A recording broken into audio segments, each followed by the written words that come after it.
నమస్కారం, ఇది సంగతికి స్వాగతం. నానో పరిజ్ఞానం ఇప్పుడు ఏ రంగంలో చూసుకున్నా ముందుగా వినిపిస్తున్న పేరు. అతి చిన్న పరిమాణంలో అత్యంత ఖచ్చితత్వంగా పనిచేయగలిగే సాంకేతిక పరిజ్ఞానం. ఆ దిశలో 20 ఏళ్లుగా జరుగుతున్న పరిశోధనలు ఇప్పటికే ఎన్నో ఊహించని మార్పులకు బీజం వేశాయి.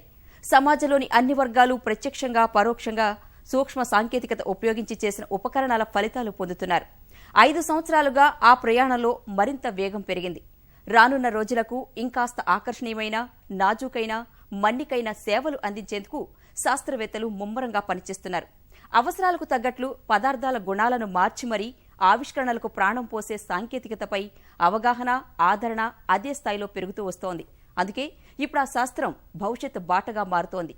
అందర్నీ ఆ ఫలితాలు అందుకోమంటూ ఆహ్వానిస్తోంది. ఏంటి నానో విప్లవం? అది తీసుకురాబోతున్న మార్పులేంటి?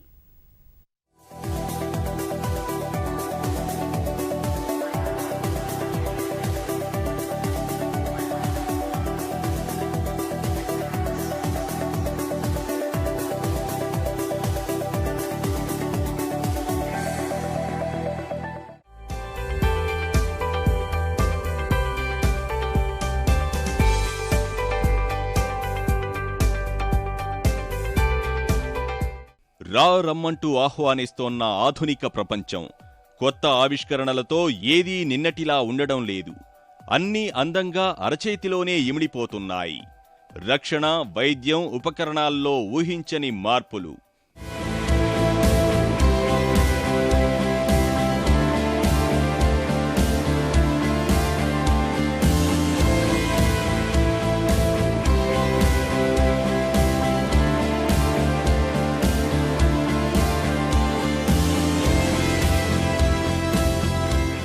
ఇన్ని మార్పులకు కారణం ఏమై ఉంటుంది?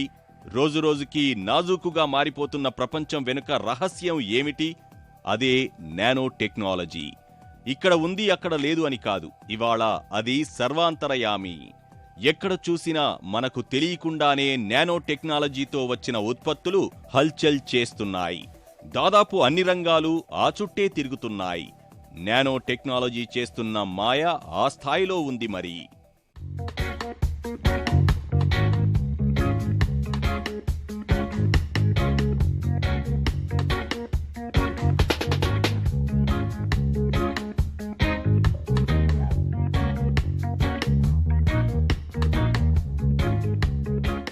ఇవాళ ప్రపంచం ఎదుర్కొంటున్న వాటికే కాదు, రేపు రాబోయే సమస్యలకు పరిష్కారం చూపుతోంది నానో టెక్నాలజీ. ఎలక్ట్రానిక్స్, సమాచార, వైద్యం, తయారీ రంగం ఒక్కటేమిటి, అది లేనిదెక్కడా? శాస్త్రవేత్తల అభిప్రాయం ప్రకారం రానున్న 20 సంవత్సరాల్లో ప్రపంచ తయారీ రంగంలో మొత్తం ఉత్పత్తిలో 15% నానో టెక్నాలజీ ద్వారానే ఉంటుందని అంచనా. ఆ ఉత్పత్తుల విపణి కొన్ని లక్షల కోట్ల రూపాయలు దాటనుంది. ప్రపంచం ఇప్పుడిప్పుడే నానో విప్లవాన్ని గుర్తిస్తోంది. రాబోతున్న రోజులన్నీ అవే అని అంగీకరిస్తోంది.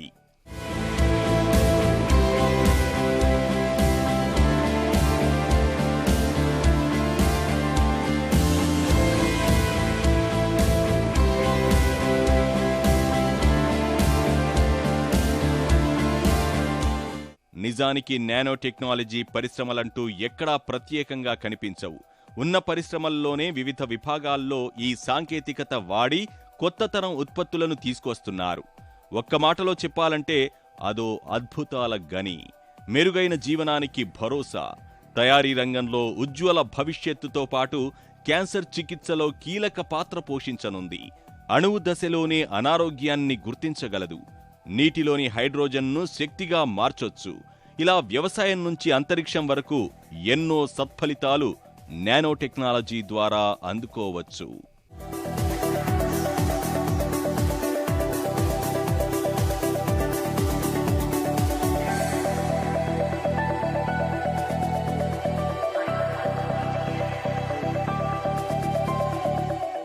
శాస్త్ర సాంకేతిక పరిశోధనల్లో అత్యాధునిక విప్లవం నానో టెక్నాలజీ. ప్రతి రంగంలోనూ ఇది వేగంగా కీలక మార్పులకు నాంది పలుకుతోంది. మానవ జీవన గమనానికి అండగా నిలుస్తోంది. ప్రపంచంలోని ఈ పరిశోధనల్లో మరింత వేగం అందుకుని అద్భుత ఫలితాలను ఆవిష్కరించే సమయం కోసం వేగంగా అడుగులు వేస్తోంది. అసలేంటి ఈ నానో టెక్నాలజీ అంటే? కణాలను అభివృద్ధి చేసుకునే సంక్లిష్టమైన సాంకేతిక పరిజ్ఞానం. అణువులు, కణాలను ఇంజనీరింగ్ చేయడం ద్వారా అభివృద్ధి చేసుకునే సాంకేతికతే నానో టెక్నాలజీ. నానోమీటర్ అంటే మీటర్లో బిలియన్ వంతు పరిమాణం. ఆ స్థాయిలో పరిశోధన చేసి అసాధ్యం అనుకున్న వాటిని సైతం సుసాధ్యం చేస్తారు. సూక్ష్మ స్థాయిలో పదార్థాల గుణాలు మార్చుకోవడం ద్వారా ప్రయోజనాలు పొందడమే నానో టెక్నాలజీ. ఖచ్చితత్వం పాళ్లు, పనుల్లో వేగం పెరుగుతుంది, ఇంధన ఆదా జరుగుతుంది. అన్నింటికీ మించి పర్యావరణ హిత పురోగతికి కొండంత బలం లభిస్తోంది.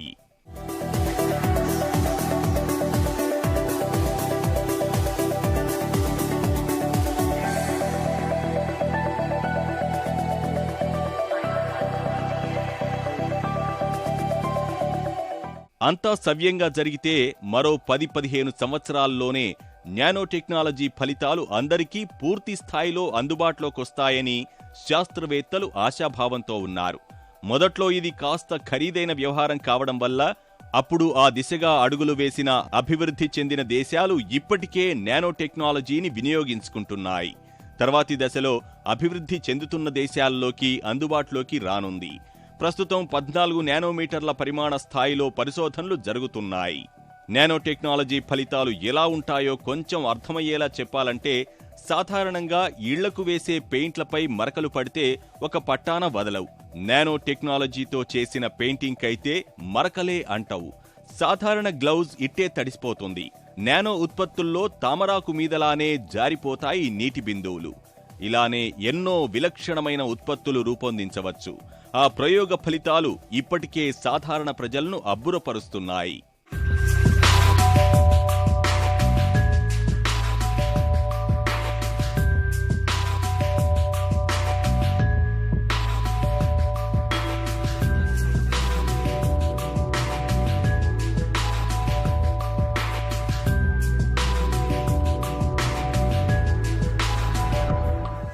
నానో టెక్నాలజీతో అభివృద్ధి చేసిన లేజర్లు 10-15 పక్కపక్కన పెట్టినా ఒక వెంట్రుక వెడల్పే ఉంటాయి. కానీ మెరుపు వేగం, తక్కువ విద్యుత్ వినియోగంతో పాటు తక్కువ వేడి విడుదల చేస్తూ ఎక్కువ కాలం మన్నేలా ఉంటున్నాయి. ఇంటర్నెట్నే తీసుకుంటే ప్రస్తుతం ప్రపంచంలో ఆ ఒక్క సౌకర్యం కల్పించడానికే 5% విద్యుత్ అవసరమవుతోంది. మారుతున్న అవసరాల్లో అది మరింత పెరగడం తప్పనిసరిగా కనిపిస్తోంది. అంత విద్యుత్ను ఎక్కడ్నుంచి తేగలం? నానో టెక్నాలజీ అందుకు ఎన్నో సమాధానాలు చూపిస్తోంది. సమాచార మార్పిడిలో వేగం, సమర్థత పెంచడం ద్వారా ఇంధనం ఆదా చేయవచ్చు. కొత్త మార్గాల్లో మెరుగైన ఇంధన సామర్థ్యాలు అందుకోవడం ద్వారా అవసరాలను తీర్చుకోవచ్చు. ఇంతకాలం అందుబాటులో ఉన్న సాధారణ విద్యుత్ బల్బులనే తీసుకుంటే 5% కాంతి ఉత్పత్తికి ఖర్చవుతుంటే 95% వృథాగా పోతోంది. పరిష్కారంగా వచ్చిన ఎల్ఈడీలు నానో ఉత్పత్తులే. అందులోనూ మరింత ఇంధన ఆదా జరిగేలా ఇప్పుడు పరిశోధనలు జరుగుతున్నాయి. సోలార్ సెల్ డెవలప్మెంట్ ద్వారా సౌరశక్తిని సమర్థంగా వినియోగించుకునేందుకు అవకాశం ఏర్పడింది. మనకు ఎంతో సౌరశక్తి అందుబాటులో ఉంది. శుద్ధ ఇంధన వనరైన సూర్యకిరణాలను సమర్థంగా వినియోగించుకోవడంలో ఇప్పటికీ ప్రపంచం వెనుకంజలోనే ఉంది. నానో టెక్నాలజీతో అభివృద్ధి చేసిన సౌర ఉపకరణాల ద్వారా సాధారణం కంటే ఎక్కువ శక్తిని పొందడానికి అవకాశం ఏర్పడుతుంది. నానో టెక్నాలజీ చెబుతున్న మరో గమ్మత్తైన సంగతి నీటి నుంచి ఇంధనం. ఊహించడానికి చాలా కొత్తగా అనిపిస్తున్న ఈ మాట సాధ్యమే అంటున్నాయి పరిశోధనలు. నీరు అంటే హైడ్రోజన్, ఆక్సిజన్ల సమ్మిళితం. అందులోని హైడ్రోజన్ను వేరు చేయగలిగితే ఎవరికీ ఎలాంటి హాని చేయని ఇంధనం సంపాదించినట్లే. నానో టెక్నాలజీలో ఈ దిశగాను ప్రస్తుతం చాలా పరిశోధనలు జరుగుతున్నాయి. ఇంటర్నెట్ వేగం ప్రస్తుతం సెకనుకు 40 గిగాబైట్స్గా ఉంది. ఆ వేగాన్ని 1000 గిగాబైట్లకు పెంచగలిగే పరిశోధనలు చేస్తున్నారు. అదే సాధ్యమైతే నెట్ డౌన్లోడ్, అప్లోడ్ సామర్థ్యంలో కనీ విని ఎరుగని మార్పులొస్తాయి.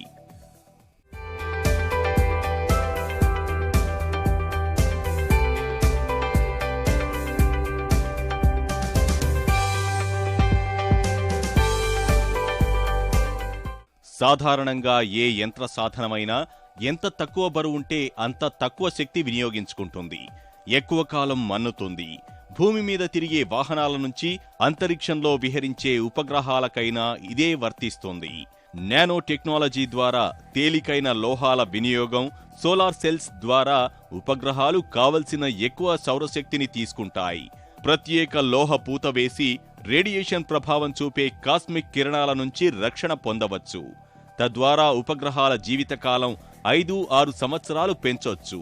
నానో టెక్నాలజీలో ముఖ్యంగా చెప్పుకోవలసిన మరో విషయం సెన్సార్లు.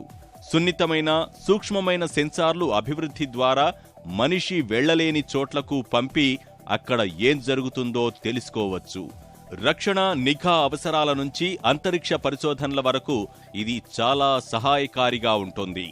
అవసరానికి తగిన సమాచారం కాలు కదపకుండా కూర్చున్న చోట నుంచే పొందవచ్చు. అవన్నీ నానో టెక్నాలజీ పరిశోధనలతోనే సాధ్యమవుతాయి. భద్రతా పరంగా చూస్తే సెన్సార్ల ద్వారా పేలుడు పదార్థాల్ని దూరం నుంచి గుర్తించవచ్చు. తేలికపాటి లోహాలు తేవడం ద్వారా మానవరహిత వాహనాలను తయారు చేసి చాలా పనులు పూర్తి చేయవచ్చు. అలానే సాధారణ వాహనాల వినియోగంలోనూ మార్పులు తీసుకొని రావచ్చు. కొత్త పదార్థాల నుంచి చేసిన లోహాలతో వాహనాల బరువు తగ్గించడం ద్వారా ఇంధనం ఆదా అవుతుంది. ఇంధన వినియోగ సామర్థ్యం పెరుగుతుంది. ప్రస్తుతం వినియోగిస్తున్న పెట్రోల్, డీజిల్ స్థానంలో ఎలక్ట్రిక్ బ్యాటరీలు, సౌరశక్తితో పనిచేసే వాహనాలు అందుబాటులోకి తేవడం ద్వారా కాలుష్యం తగ్గుతుంది, వ్యయం తగ్గిపోతుంది. నీటిలో హైడ్రోజన్ను వేరు చేసే అంశం ఈ కోవలోకే వస్తోంది. నానో టెక్నాలజీతో ఇంకా ఎన్నో ఉపయోగాలు. ఉదాహరణకు మేఘమథనం. అందులో కృత్రిమ వర్షాలు కురిపించేందుకు ఉపయోగించే రసాయన పదార్థాల సామర్థ్యం పెంచవచ్చు. ఇప్పటికే 800కు పైగా వాణిజ్య ఉత్పత్తుల్లో నానో టెక్నాలజీ ప్రవేశించింది. ఈ సాంకేతికత సాయంతో బ్యాట్లు, టెన్నిస్ ర్యాకెట్లు, శిరస్త్రాణాలు, వాహన విడిభాగాలు తేలికగా, ఎంతో దృఢంగా, ఎక్కువ కాలం మన్నేలా తయారు చేయవచ్చు. మరకలంటకుండా చూడటం మాత్రమే కాదు, సూక్ష్మక్రిముల స్వైర విహారాన్ని అడ్డుకోవచ్చు. కళ్లద్దాలు, కంప్యూటర్లు, కెమెరా డిస్ప్లేలు, కిటికీలు, వాటి అద్దాలను మనకు నచ్చిన, మళ్లీ శ్రమ కలిగించని విధంగా సిద్ధం చేసుకోవచ్చు. వాటిల్లో నీరు చొరబడలేదు, సూర్యకిరణాలు చొచ్చుకుపోలేవు, వాటంతటవే శుభ్రమైపోతుంటాయి, గీతలు కూడా పడవు. నానో టెక్నాలజీతో వచ్చిన సన్ స్క్రీన్ లోషన్లు, శుద్ధి సాధనాలు శరీర రక్షణ, భద్రత ఎన్నో రెట్లు మేలు చేస్తాయి. రకరకాల క్రీములు, షాంపూలు, సౌందర్య సాధనాల్లోనూ ఉపయోగించేది నానో టెక్నాలజీనే. ఆహార శుద్ధి, వినియోగం పరంగా ఎన్నో ఉపయోగాలు. గాలి కూడా చొరబడలేని కొత్త తరహా ప్యాకింగ్ విలువైన ఆహారం వృధా కాకుండా చూస్తోంది. ఆహారాన్ని నిరంతరాయంగా తాజాగా ఉంచుతుంది. మరకలను తొలగించడం, ఎయిర్ ప్యూరిఫైయర్స్, ఫిల్టర్లలోనూ నానో టెక్నాలజీ చాలా మార్పులు తీసుకువచ్చింది. శాస్త్ర ప్రపంచాన్ని ఎంతో కాలంగా ఊరిస్తున్న అదృశ్య వస్తువుల తయారీ కూడా ఇందులో భాగమే. అత్యంత స్పష్టతతో కూడిన ఛాయాచిత్రాలు పొందవచ్చు. రోబోటిక్స్ రంగం కొత్త పుంతలు తొక్కుతుంది. గ్రాఫిన్ వంటి తేలికనైన, అత్యంత శక్తివంతమైన లోహాలు ఉనికిలోకి వస్తాయి. నానో టెక్నాలజీతో అభివృద్ధి చేసిన పదార్థాల పూత పూయడం ద్వారా భారీ భవనాలు, వంతెనల మన్నిక జీవితకాలం పెంచవచ్చు. 1000 టెరాబైట్లు పట్టే డీవీడీలను అభివృద్ధి చేయవచ్చు. వ్యర్థాల నిర్వహణలో విప్లవాత్మక మార్పులొస్తాయి. నీటి అవసరం లేని మరుగుదొడ్లను సిద్ధం చేయవచ్చు. వ్యవసాయ రంగంలోనూ నానో టెక్నాలజీ కీలక పాత్ర పోషించనుంది.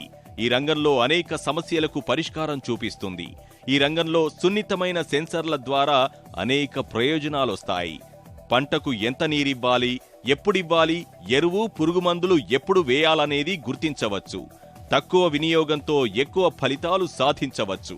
వ్యవసాయానికి కూలీల కొరత నేపథ్యంలో ఆధునిక సాంకేతిక పరికరాల వినియోగం ఉంటుంది. ఉప్పు నీటిని మంచినీటిగా మార్చే సౌలభ్యం ఇంకా చౌకగా, ఇంకా విస్తృతంగా అందుబాటులోకి తేవచ్చు.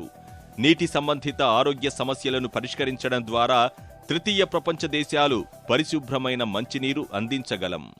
మలినాలను తొలగించి ఆమ్లత్వాన్ని తగ్గించేలా సూక్ష్మ పొరలను నానో టెక్నాలజీతో తీసుకురావచ్చు. ఓ అంచనా ప్రకారం వారానికి 3-4 నానో ఉత్పత్తులు విపణిలోకి విడుదలవుతున్నాయి. రానున్న రోజుల్లో అది మరింత పెరగనుందని అంచనా. భవిష్యత్తులో జరిగే మార్పులన్నీ నానో సాంకేతికతకు అనుగుణంగానే జరగనున్నాయనడంలో ఎలాంటి సందేహం లేదు. ఇలాంటి పరిజ్ఞానాన్ని వైద్య రంగంలో ఉపయోగించేందుకు ఎన్నాళ్ల నుంచో ప్రయత్నాలు జరుగుతున్నాయి. వాటిలో కొన్ని ఊహలకే పరిమితమైతే మరికొన్ని వర్తమానంలో వాస్తవ రూపం దాల్చుతున్నాయి. ఇంకొన్ని ప్రయోగ దశలో ఉన్నాయి. ముఖ్యంగా ఔషధ తయారీ, వాటి ద్వారా చికిత్సలు జరిపే విధానంలో ఇప్పటికే ముందడుగు వేశారు శాస్త్రవేత్తలు. మరికాస్త ముందుకు వెళ్లి శరీరం లోపలి భాగాల్లో నానో రోబోట్ల ద్వారా శస్త్రచికిత్సలు కూడా చేసే దిశగా సాగుతోంది వైద్య రంగం. ఇదంతా నానో టెక్నాలజీ చలవే. ప్రస్తుత పరిస్థితుల్లో వైద్య రంగానికి నానో టెక్నాలజీ వల్ల ఎన్నో ప్రయోజనాలు కనిపిస్తున్నాయి. ముఖ్యంగా చికిత్స వల్ల తలెత్తే ఇతర దుష్ప్రభావాలు 100% తగ్గించడంలో ఈ పరిజ్ఞానం అత్యంత కీలకంగా మారనుంది. అంతటా కొత్త పుంతలు తొక్కిస్తున్న నానో విప్లవంతో మొత్తంగా చూసినప్పుడు వైద్య రంగంలో అనూహ్య మార్పులు చోటు చేసుకోబోతున్నాయి.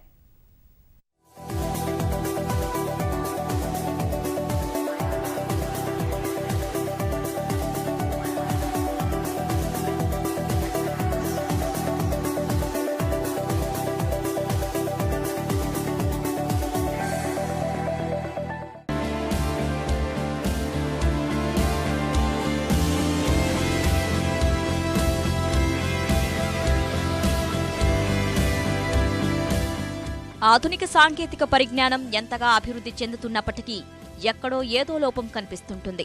ముఖ్యంగా వైద్య రంగంలో ఇంకా సంప్రదాయక వైద్య విధానాలు కొనసాగుతూనే ఉన్నాయి. అందుబాటులో ఉన్న సాంకేతిక పరిజ్ఞానం కారణంగా చిన్న చిన్న పరికరాలను రోగకారకమైన ప్రదేశానికి పంపి అక్కడ పరిస్థితి ఏంటో తెలుసుకోవడం వైద్య రంగంలో జరుగుతున్న ప్రక్రియ. ఇంతకు ముందులా లక్షణాలను బట్టి రోగాన్ని నిర్ధారించే కన్నా నేరుగా శరీరంలో ఏ ప్రాంతం అనారోగ్యానికి గురైందో అక్కడికక్కడే ఆధునిక పరిజ్ఞానం ద్వారా చెప్పేస్తున్నారు. ఇంతవరకు బాగానే ఉంది, కానీ చికిత్స విషయానికి వచ్చేసరికి సంప్రదాయ పద్ధతిలోకి మారుతున్నారు. కాకపోతే ఇప్పుడు నానో టెక్నాలజీతో వైద్య రంగంలో ఊహించని పరిణామాలు చోటు చేసుకోబోతున్నాయి. వైద్య రంగంలో నానో టెక్నాలజీని ఉపయోగించడం ద్వారా చికిత్స విధానమే పూర్తిగా మారిపోనుంది. రోగ నిర్ధారణ, వాటికి అందించే చికిత్స, మందులు వంటి అంశాల్లో ఊహించని మార్పులు జరగనున్నాయి.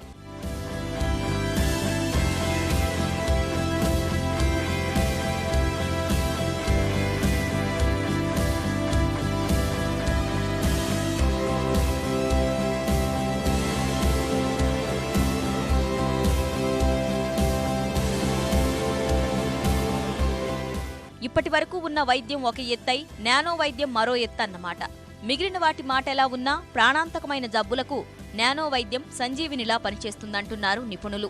నానో ఇంజన్లు, స్వయంచోదిత యంత్రాలతో శరీరానికి సంబంధించి ఎలాంటి సమస్యనైనా ఇట్టే పరిష్కరించవచ్చన్న ప్రచారం 25 ఏళ్ల క్రితమే జరిగింది.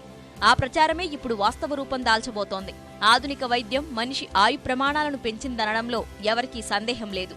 అయినా గానీ ఇదే సరైన చికిత్స అనుకోవడానికి లేదు. క్యాన్సర్ విషయాన్నే తీసుకుంటే శరీరంలో ఏ భాగానికి వచ్చినా మొత్తం శరీరానికి చికిత్స అందిస్తారు. ఇలాంటి విధానం వల్ల క్యాన్సర్ కారక కణాలతో పాటు ఇతర ఆరోగ్యకర కణాలు దెబ్బతింటాయి. నానో వైద్యంతో ఇలాంటి ప్రమాదం ఉండదు. వ్యాధికారక కణాలపైనే దాడి చేసేలా చికిత్స అందించవచ్చు. క్యాన్సర్కు చికిత్సలో ప్రధాన పాత్ర పోషించేది డ్రగ్ డెలివరీ సిస్టమ్. అంటే రోగఛాయలున్న కణాలకు మాత్రమే కీమోథెరపీ రసాయనాలను అతి సూక్ష్మ మోతాదులో అందించటం. ఇలాంటి విధానం నానో టెక్నాలజీ సాయంతోనే చేయవచ్చు. వీటి వల్ల సైడ్ ఎఫెక్టులు లేకపోవడంతో పాటు మందుల వినియోగం, వైద్యం ఖర్చు తగ్గుతుంది. ఇలా ప్రతి వైద్యంలోనూ లక్ష్యం మేరకు చికిత్స అందించవచ్చు.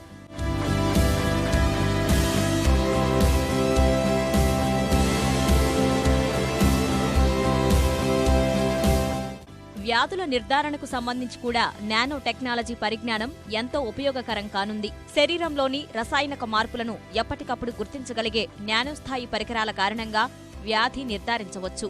అందువల్ల వ్యాధి సోకకముందే వాటిని గుర్తించి జాగ్రత్తలు తీసుకునే అవకాశం ఉంటుంది. అలాగే రోగుల ఆరోగ్య పరిస్థితిపై క్షణక్షణం పర్యవేక్షణ చేసేందుకు ఈ పరిజ్ఞానం ఉపయోగపడుతుంది.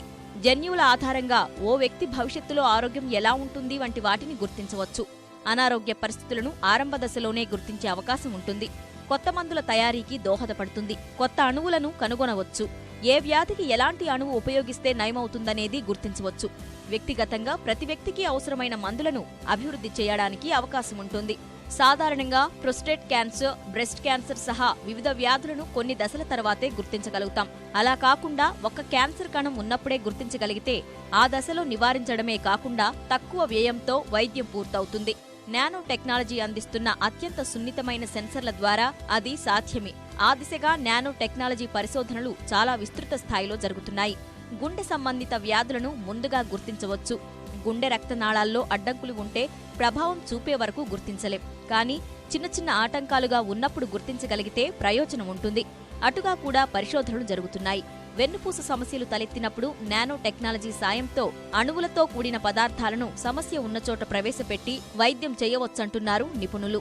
శాస్త్ర సాంకేతికత ఇంత అభివృద్ధి చెందిన ఈ ఆధునిక యుగంలోనూ మన మెదడు పనితీరు గురించి తెలిసింది చాలా తక్కువే. నానో టెక్నాలజీ ద్వారా ఈ కొరతను అధిగమించేందుకు శాస్త్రవేత్తలు ప్రయత్నిస్తున్నారు. మెదడుకు సంబంధించి అత్యంత కీలక పరిశోధన నానో టెక్నాలజీ ఆధారంగానే జరుగుతోంది. మెదడులో ఏదైనా భాగం దెబ్బతిన్నప్పుడు ఆ భాగం పనిచేయనప్పుడు ముందుగా గుర్తించాల్సింది అందులో న్యూరాన్ల కదలిక. ఈ కదలికలో తేడా వచ్చినప్పుడే సమస్య వస్తుంది. అందుకే విడిపోయి ఉన్న న్యూరాన్లను అనుసంధానం చేసి ఆ భాగంలో ప్రవేశపెట్టి దెబ్బతిన్న భాగం పనిచేసేలా చేయవచ్చు. అలాగే నానో స్థాయి వజ్రపు రజనును మెదడులోకి చొప్పించడం ద్వారా అక్కడి విద్యుత్ ప్రక్రియలను బయటి సెన్సార్లలో నమోదు చేయవచ్చు. ఏ రకమైన ఉద్వేగానికి ఎలాంటి స్పందన ఉంటుందో రియల్ టైంలో గుర్తించవచ్చు. కాబట్టి మెదడు పనితీరుపై మన అవగాహన మరింత పెరుగుతుందని నిపుణుల అంచనా. బ్రెయిన్ ట్యూమర్లను మ్యాగ్నెటిక్ పార్టికల్ ద్వారా ట్యూమర్లను కరిగించవచ్చంటున్నారు పరిశోధకులు.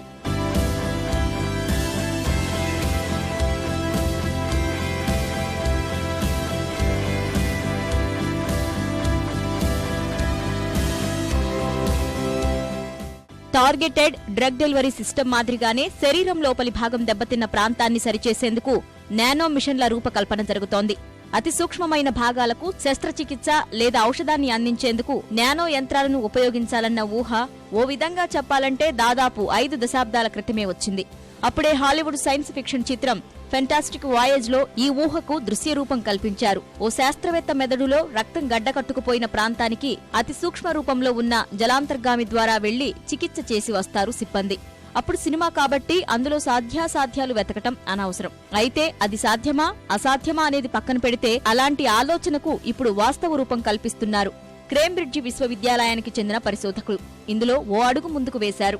నానో టెక్నాలజీ పరిశోధనల్లో భాగంగానే ఇటీవల మానవ శరీరంలోని ద్రవంలో ప్రయాణించేందుకు వీలుగా అతి చిన్న ఇంజన్ నమూనాను అభివృద్ధి చేశారు పరిశోధకులు. ఈ అతి చిన్న పరికరం ద్రవాల గుండా ప్రయాణించి చుట్టూ ఉన్న వాతావరణాన్ని పసిగడుతుంది.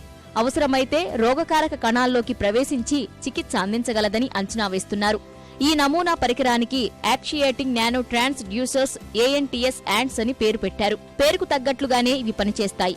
చీమలు ఏ విధంగా తమ పరిమాణం కన్నా 100 రెట్ల బరువును ఎత్తగలవో ఇది కూడా తన శక్తికి మించి 100 రెట్లు శక్తిని విడుదల చేయగలదు. కాంతితో నీటిని వేడెక్కించవచ్చు. స్టీమ్ ఇంజన్లో ఉపయోగించే ప్రక్రియ ఇది. అయితే నీటి అవసరం లేకుండా ఇంజన్ను కేవలం కాంతితోనే నడిపించేలా చేయటమే వీటి ప్రత్యేకత. త్వరలో వైద్యులు ఈ పరిజ్ఞానంతో కూడిన అతి చిన్న రోబోట్ల ద్వారా క్లిష్టమైన చికిత్సలు నిర్వహించే అవకాశాలు కనిపిస్తున్నాయి. రోగి శరీరం లోపలి భాగంలో సదరు రోబోటిక్ సర్జన్ను పంపించి ఏ ప్రాంతంలో రోగకారక కణాలు ఉన్నాయో అదే ప్రాంతంలో ఖచ్చితంగా చేరుకొని చికిత్స అందించే అవకాశం ఉంది. ఇలాంటి పరికరాల వల్ల ముఖ్యంగా మెదడులో ఏర్పడ్డ కణితులపైన, రక్తం గడ్డుకట్టుకుపోయిన చోట్ల క్యాన్సర్ కారక కణాలపై పోరాడేందుకు అవకాశాలు ఉన్నాయి. సున్నితమైన ప్రాంతాల్లో ఏర్పడిన కణుతులను తొలగించేందుకు ప్రతిసారి శస్త్రచికిత్స చేయకుండా DNA, RNAలకు పునరాకృతి కూడా కల్పించవచ్చంటున్నారు పరిశోధకులు. శరీరంలో వ్యాక్సిన్లు, ఇన్సులిన్, హార్మోన్లు, ఎంజైమ్లు చేరవేసేందుకు నానో టెక్నాలజీనే ఉపయోగించనున్నారు. మధుమేహంతో బాధపడేవారికి శరీరంలో ఇన్సులిన్తో కూడిన నానో క్యాప్సూల్స్ పంపిస్తారు. ఇవి స్పాంజ్ మాదిరిగా ఉంటాయి. ఎప్పుడైతే శరీరంలో గ్లూకోజ్ స్థాయి పెరిగిందో అప్పుడు ఈ క్యాప్సూల్స్ వాటిని నిరోధించేందుకు హైడ్రోజన్ అయాన్లను తగిన పరిమాణంలో విడుదల చేస్తాయి. రక్తంలో పేరుకుపోయిన విష పదార్థాలను సంగ్రహించేందుకు నానో స్పాంజ్లను అభివృద్ధి చేశారు శాస్త్రవేత్తలు. ఇవి రక్తంతో పాటు ప్రవహించి అందులో ఉన్న విషపూరిత పదార్థాలను శోషించుకుంటాయి. మరోవైపు శస్త్రచికిత్స ద్వారా రోగకారక కణాలను తొలగించేందుకు శబ్ద తరంగాలను ఉపయోగిస్తున్నారు. కాంతిని శబ్ద తరంగాల రూపంలో మార్చి క్యాన్సర్ కణితులను ధ్వంసం చేయవచ్చునని నిరూపిస్తున్నారు.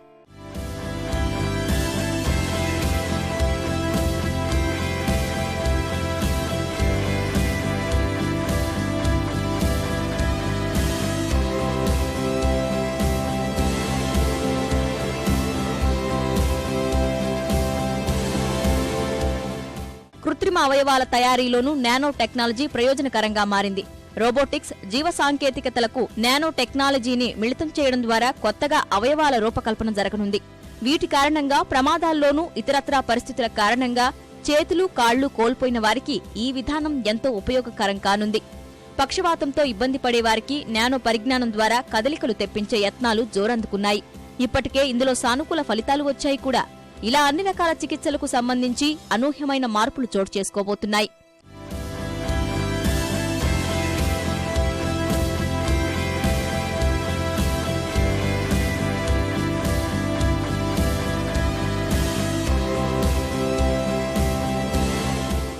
వైద్య రంగంలో నానో టెక్నాలజీ ఉపయోగం ద్వారా కలిగే అతి ముఖ్యమైన ప్రయోజనం ఖచ్చితత్వం. రోగకారక కణాలను మాత్రమే లక్ష్యంగా చేసుకుని దాడి చేయగలిగే విధానం ఇది. ఇటువంటి విధానం వల్ల ఎలాంటి రోగి అయినా ఎటువంటి భయాందోళనలు లేకుండా చికిత్స చేసుకోవచ్చు. ఒకేసారి 2-3 రకాల వ్యాధులు శరీరాన్ని పట్టి పీడిస్తుంటే అన్నిటికీ ఒకటే చికిత్స కాకుండా వ్యాధి రకాన్ని బట్టి వాటి మూలాల నుంచి పెకిలించి వేయగల శక్తి ఉంది. ప్రస్తుతం టార్గెటెడ్ డ్రగ్ డెలివరీ సిస్టమ్ కోసం జరుగుతున్న ప్రయత్నాల్లో ఔషధ తయారీ సంస్థలు ప్రాథమికంగా సానుకూల ఫలితాలు సాధించాయి. తొలి దశలో జంతువులపై చేసిన ప్రయోగాల వల్ల వచ్చిన ఫలితాల ఆధారంగా రెండో దశలో మనుషులపై ప్రయోగించేందుకు ప్రయత్నాలు జరుగుతున్నాయి. ప్రస్తుతం ప్రయోగశాలలకే పరిమితమైన ఈ పరీక్షలు అన్ని స్థాయిలను దాటుకొని వాస్తవ రూపం దాల్చడానికి కొంత సమయం పట్టవచ్చు. కానీ ఒక్కటి మాత్రం స్పష్టం, ఇప్పటివరకు అభూత కల్పనలా భావించినవన్నీ నానో టెక్నాలజీ వల్ల వాస్తవ రూపం దాల్చనున్నాయి. ఇది సంగతి. మరిన్ని విభిన్న అంశాలతో మళ్ళీ కలుసుకుందాం. నమస్కారం.